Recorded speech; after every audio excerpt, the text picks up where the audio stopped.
Last month, Vice President Mike Pence declared that Venezuelans would soon be rid of Nicolás Maduro's oppressive regime after deadly clashes broke out in the country. But this week, Pence acknowledged the U.S. has no timeline for Maduro's ouster. Last year, Trump officials hoped that street protests in Iran might portend a popular revolt against Islamist rule there. National Security Advisor John Bolton more recently taunted Iran's clerical leaders on the 40th anniversary of the country's revolution, saying, "I don't think you'll have many more anniversaries to enjoy." But by most accounts, Iran's government remains firmly in control. Story continued below. The Trump administration has imposed sanctions on both Iran and Venezuela, aiming to speed up the ouster of their anti-American governments. But in both instances, President Donald Trump and his advisors are learning that regime change, especially through economic means, is easy to talk about but hard to achieve. The U.S. has a long history of seeking regime change and a much shorter list of successful endeavors, said Rob Malley, a senior aide to former President Barack Obama who now leads the International Crisis Group.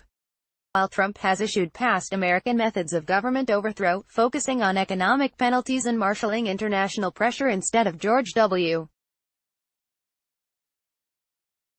Bush-style military intervention, for instance, his administration must also tread carefully, because too much American involvement can make potential allies nervous.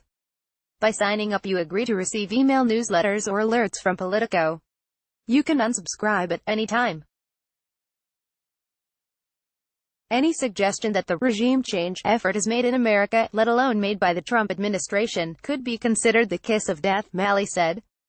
Iran and Venezuela are the two countries where the Trump administration is most clearly and publicly trying to engineer an ouster of the existing government. And the administration's approaches in the two cases overlap to a large degree, but by no means fully. In the case of Venezuela, the Trump team is unmasking its goal.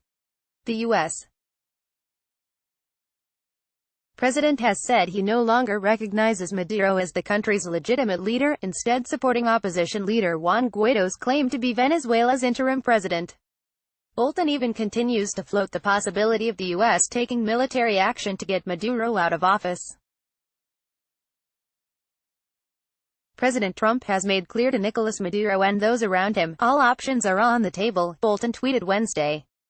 The administration has focused intensely on Venezuela in recent months, naming a special envoy, dispatching Pence and others to give speeches and rally the world to unite against Maduro's government, which has styled itself as socialist but bankrupted the country's economy through mismanagement and graft.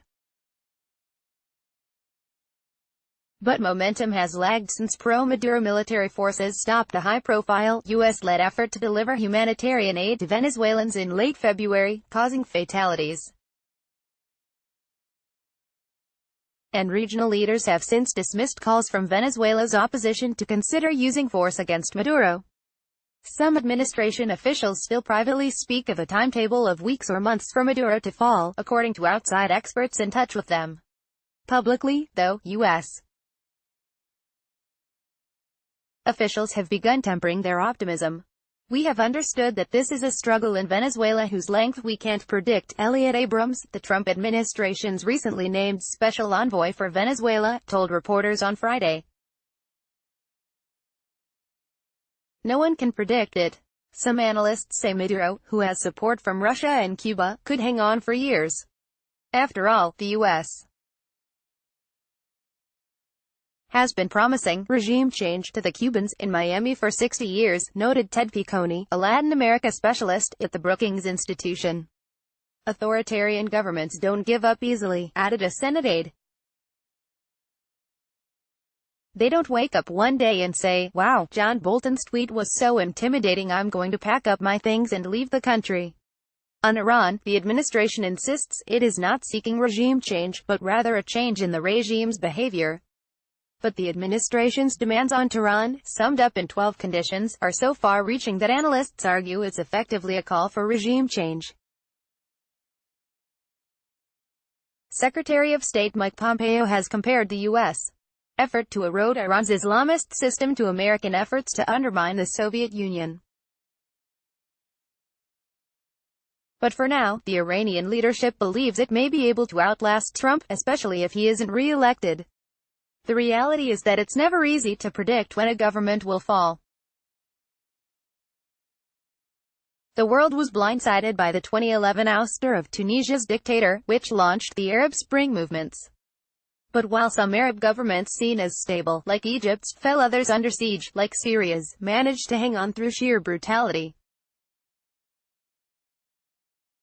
Regimes always look or often look quite solid and quite strong the day before they collapse, so none of us know how to predict the timing. Abrams said. There is, however, at least one key difference in the U.S. campaigns against Iran and Venezuela. The U.S. has significant international backing in the effort to push out Maduro, but it has largely isolated itself, even from its own allies, when it comes to its anti-Iran moves. Maduro is unpopular internationally and domestically. Under his rule, Venezuela's economy has cratered and more than 3 million people have fled the country.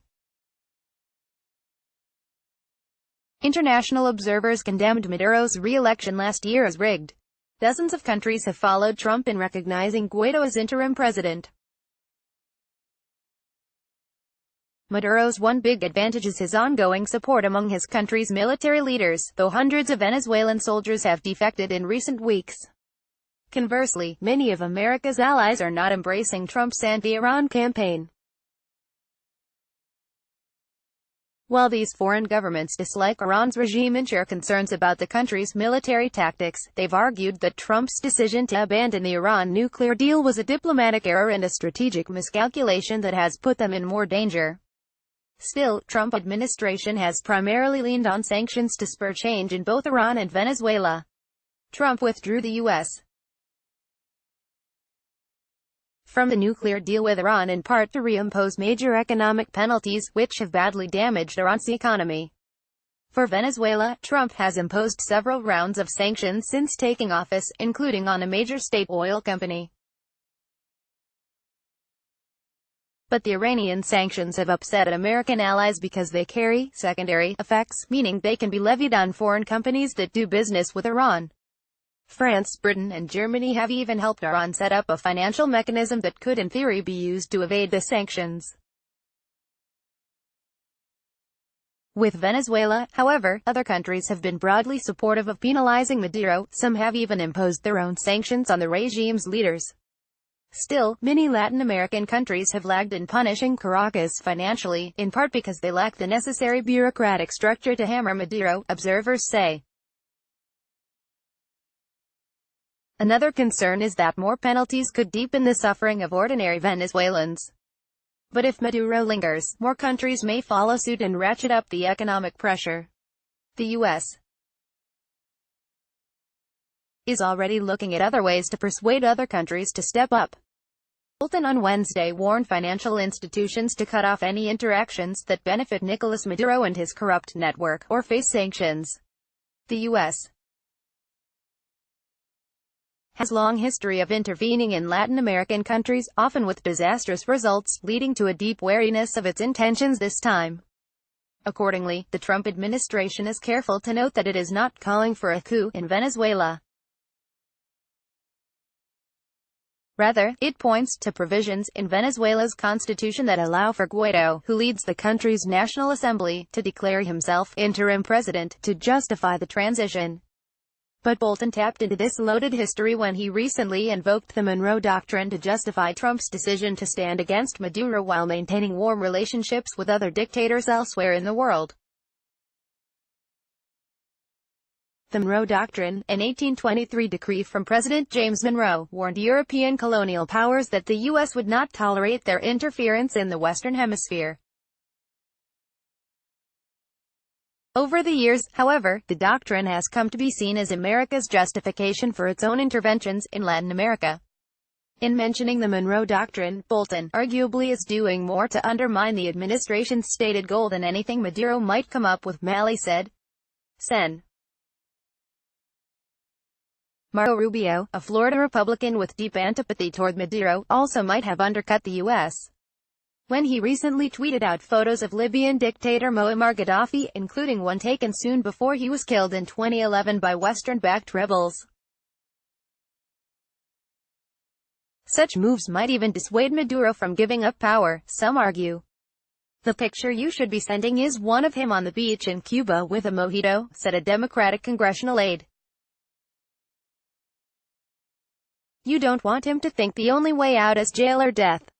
Meanwhile, Guaido has been busy building his own government, laying out an economic plan, appointing ambassadors and even meeting Latin American leaders outside Venezuela. The fact that Maduro's forces didn't arrest Guaido when he returned to Venezuela this past week was taken as a sign of the opposition leader's strength, although it could have been a decision made to avoid turning Guaido into an even more compelling figure.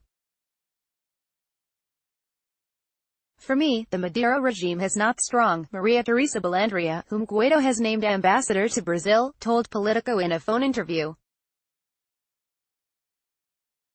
Guaido has the legitimacy and the legality. We have little victories, step by step. U.S. intervention in the Middle East, too, has a rocky history. The primary example is the 2003 U.S. invasion of Iraq that toppled dictator Saddam Hussein but has since spurred years of violence. The U.S. also secretly played a role in a 1953 coup in Iran that strengthened monarchical rule and arguably set the stage for the Islamist revolution in 1979. That indelible memory, as well as the Iraq scenario, makes many Iranians hesitant to back a U.S.-led regime change in their country. The fact that both Iran and Venezuela are major oil-producing nations is also fueling allegations that the Trump administration's goals have nothing to do with democracy or human rights. The administration has at times tried to connect its goals in Iran and Venezuela. Pompeo, for instance, recently suggested to the Fox Business Network that the Iranian-backed militant group Hezbollah is active in Venezuela. People don't recognize that Hezbollah has active cells, Pompeo said. The Iranians are impacting the people of Venezuela and throughout South America. We have an obligation to take down that risk for America. It's not clear how much patience Trump himself has for extended campaign against either country. While Trump is said to dislike Maduro intensely, a rare dictator he doesn't praise, he's said he's open to dialogue with the Iranians. Regardless, Trump may use both countries as rallying cries for his domestic political base as the 2020 presidential race heats up. Iran is a face of Islamism that deeply alarms evangelical Christians and others who support Trump, while the Republican president has implied, questionably, that Maduro represents the type of socialism that many progressive Democrats are embracing. Here, in the United States, we are alarmed by new calls to adopt socialism in our country, Trump warned February in his State of the Union speech, during which he slammed Maduro. America was founded on liberty and independence, not government coercion, domination and control. We are born free, and we will stay free. Jump to sidebar section.